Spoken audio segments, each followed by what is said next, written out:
President, later on today, both houses of Congress will welcome President Obama to the Capitol to speak about a very serious crisis we face as a nation, namely an economic climate that is making it impossible for millions of Americans to find the work they need to support themselves and their families.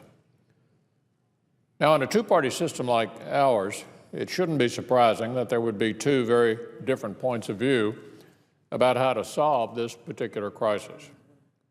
What is surprising is the President's apparent determination to apply the same government-driven policies that have already been tried and failed.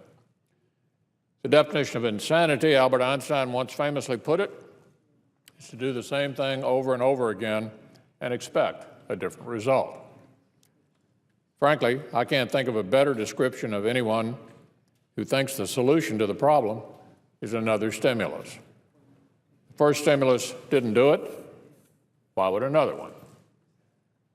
This is one question that the White House and a number of Democrats clearly don't want to answer. That's why some of them are out there coaching people not to use the word stimulus when describing the President's plan. Others are accusing anybody who criticizes it of being unpatriotic or playing politics. Well, as I've said before, there is a much simpler reason to oppose the President's economic policies that has nothing whatsoever to do with politics. They simply don't work. Yet, by all accounts, the President's so-called jobs plan is to try those very same policies again and then accuse anyone who doesn't support them this time around of being political or overly partisan, of not doing what's needed in this moment of crisis. This isn't a jobs plan, it's a re-election plan. That's why Republicans will continue to press for policies that empower job creators, not Washington. According to the Wall Street Journal, nearly a third of the unemployed have been out of work for more than a year. The average length of unemployment is now greater than 40 weeks, higher than it was even during the Great Depression. As we know, the longer you're out of a job, the harder it is to find one. That means for millions of Americans, this crisis is getting harder every day. It's getting worse and worse. And we also know this: the economic policies of this president have not alleviated the problem. In many ways, in fact, they've made things worse.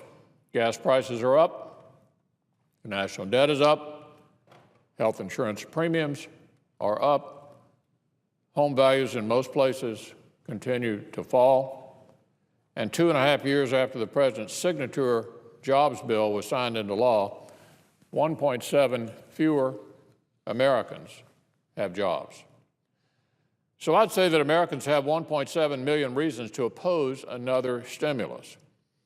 And that's why many of us have been calling on the president to propose something entirely different tonight. Not because of politics, but because the kind of policies he's proposed in the past haven't worked. The problem here isn't politics. The problem is the policy. It's time the president starts thinking less about how to describe his policies differently and more time thinking about devising new policies. And he might start by working with Congress instead of writing it in secret without any consultation with Republicans, a plan that the White House is calling bipartisan.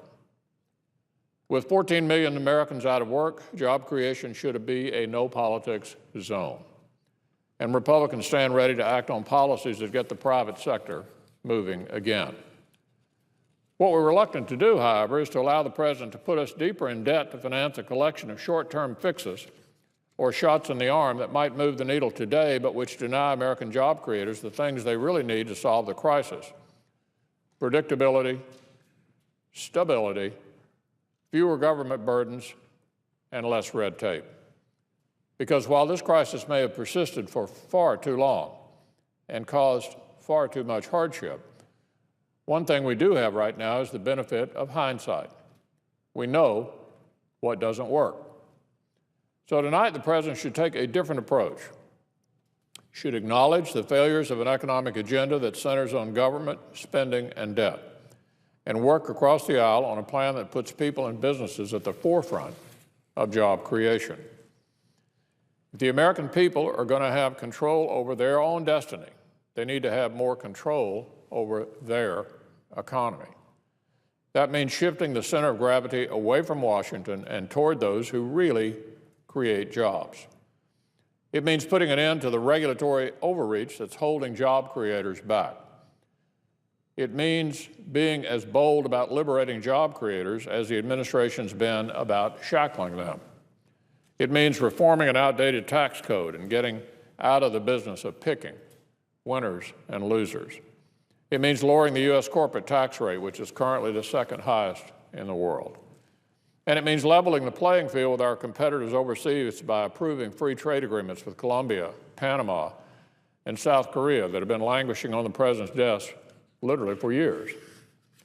Contrary to the President's claims, this economic approach isn't aimed at pleasing any one party or constituency. It's aimed at giving back to the American people the tools they need to do the work that Washington has not been able to do on its own, despite its best efforts over the past few years. Now, the President's free to blame his political adversaries, his predecessor, or even natural disasters for America's economic challenges. Tonight, he may blame any future challenges on those who choose not to rubber stamp his latest proposals. But it should be noted that this is precisely what Democratic majorities did during the President's first 2 years in office. And look where that got us. But here's the bottom line. By the President's own standards, his jobs agenda has been a failure, and we can't afford to make the same mistake twice. Now, after the President's speech tonight calling for more stimulus spending, the Senate will vote on his request for an additional $500 billion increase in the debt ceiling. So senators will have an opportunity to vote for or against this type of approach right away.